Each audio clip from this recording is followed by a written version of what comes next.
Stevedores at the Port of Belize Limited have completed necessary training in workplace conduct as part of their professional development. The waterfront workers participated in a 2-day course that was organized by the company.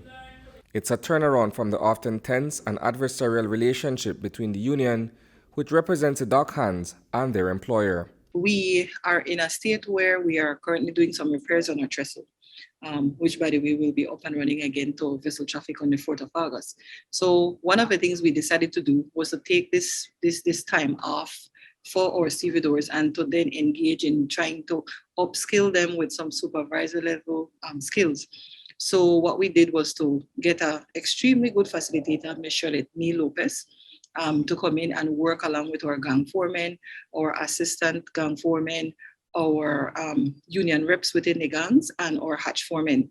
And the idea here is to get people to get some skills to be able to supervise the people they have to supervise within the gangs, and to prepare them for communicating with the staff that they're responsible for on the site. Bruce Diaz belongs to one of several gangs that work at the harbor.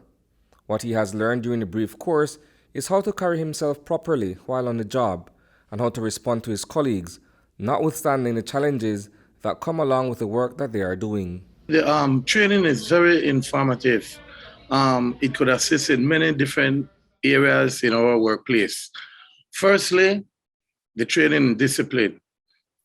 You have to have discipline within your workplace, from starting to authority, come down to the smaller man. It also consists of safety. If you don't have discipline on the work site, you don't have safety because you don't move according to the authority that is set in order for the job to flow in our proper manner. The sessions were facilitated by Charlotte Neal. At the end of the workshop, it is anticipated that these stevedores will put into practice the skills that they have learned. What we expect that they will take away are those skills. Particularly, for example, we look at different things like your communication style. A lot of times we find that they feel that they have to be aggressive in order to be heard, and many of them express that.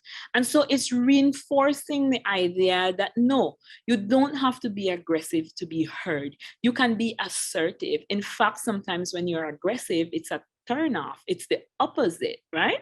And so we look at what were some of those goals of communication, and we establish that at its basic level, in communication, the goal is to hear and to be heard. What Diaz has also learned is to leave certain personal feelings and attitudes at the front gate. It is important to do so in order for them to foster a professional working environment where everyone respects each other and they're able to get the job done efficiently.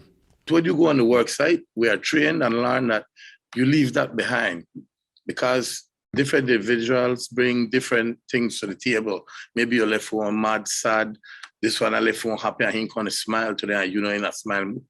You leave that behind.